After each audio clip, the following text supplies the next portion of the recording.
Oke, kalau misalkan Restu masih nyangka kalau Amalan bakalan menghabiskan uang Restu, sini Bu Guru punya cerita, yuk. Sini, mendekat yuk.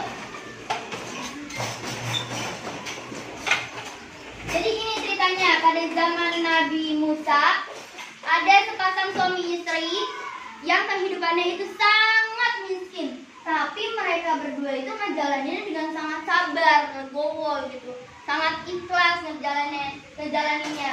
Sampai suatu sore ketika mereka lagi bersantai, istrinya bilang, ayah, kenapa kita nggak ke Nabi Musa aja? Kan Nabi Musa bisa berbicara dengan Allah. Kalau misalkan Nabi Musa bicara sama Allah, terus kita ngadu ke Nabi Musa, siapa tahu Allah ngasih kita kekayaan, kata istrinya. Lalu singkat cerita, mereka pergilah ke Nabi Musa. Setelah menghadap Nabi Musa, mereka langsung ngadu, langsung cerita tentang kemiskinan mereka, tentang kesusahannya mereka. Setelah itu, Nabi Musa langsung berdoa sama Allah. Setelah berdoa, lalu Allah berfirman, wahai Nabi Musa, aku akan memberikan mereka kekayaan, tetapi dengan satu syarat. Syaratnya yaitu aku memberikan kekayaan hanya selama 1 tahun aja. Setelah 1 tahun akan aku ambil lagi kekayaannya. Jadi mereka miskin kembali. Lalu Nabi Musa bercerita tuh ke suami istri tersebut, ngasih tahu kan ke suami istri tersebut. Nah, setelah mendengar berita tersebut, suami istri kan sangat senang banget dapetin kekayaan. Kamu kalau dikasih duit sama mama, senang nggak? Pasti senang kan? Nah, apalagi mereka suami istri yang kesusahan, terus tiba-tiba Allah ngasih kekayaan begitu saja dengan mereka. Mereka pasti kan gembira ya, senang.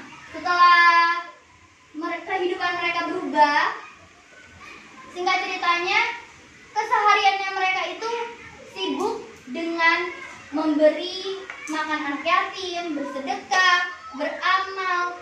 Karena mereka tuh punya pikiran bahwa mereka akan menggunakan waktu sebaik mungkin, menggunakan harta yang sudah dikasih Allah sebaik mungkin. Karena kan mereka hanya cuma punya 1 tahun. Setelah 1 tahun mereka tuh akan kembali miskin. Makanya mereka selagi punya kesempatan, mereka tuh selalu bersedekah, terus ngasih makan, beramal, nggak putus-putus. Sampai Nabi Musa tuh heran, kok mereka bisa ya selalu memberi makan anak yatim, selalu bersedekah, hartanya tuh selalu bertambah. Padahal kan Allah janjinya itu mereka dikasih kekayaan hanya selama 1 tahun. Setelah 1 tahun mereka akan gimana? Akan kembali miskin kan janjinya tadi. Nah, tapi kok ini nggak habis-habis uangnya. Nah, setelah itu Nabi Musa bermunajat sama Allah. Setelah bermunajat kepada Allah, Allah berfirman, wahai Musa, aku memberi mereka 1 pintu rezeki, tapi mereka membuka banyak pintu rezeki dengan cara berbagi kepada hambaku. Aku malu jika ada hambaku yang lebih pemurah, yang lebih mulia daripada aku. Lalu Nabi Musa bilang, Maha suci Engkau ya Allah, sungguh mulia urusanmu dan sungguh tinggi kedudukanmu. Nah, dari situ kita bisa ambil satu pelajaran bahwa ketika kita sedekah, ketika kita amal, kita itu tidak perlu takut miskin, kita tidak perlu takut uang kita habis. Karena seperti suami istri tersebut tuh, ketika mereka mempunyai harta, mereka akan berbagi. Jadi hartanya tuh akan berbalik kepada mereka.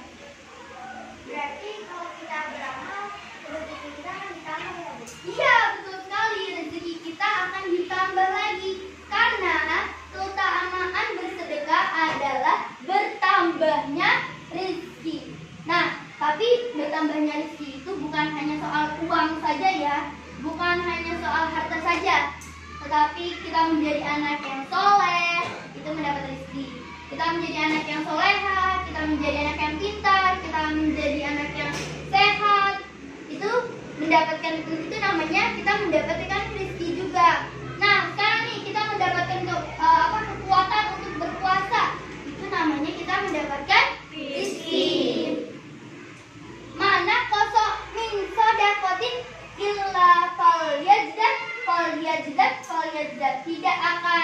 berkurang harta yang disedekahkan, illa kecuali falyazdad bertambah, takkan berkurang harta yang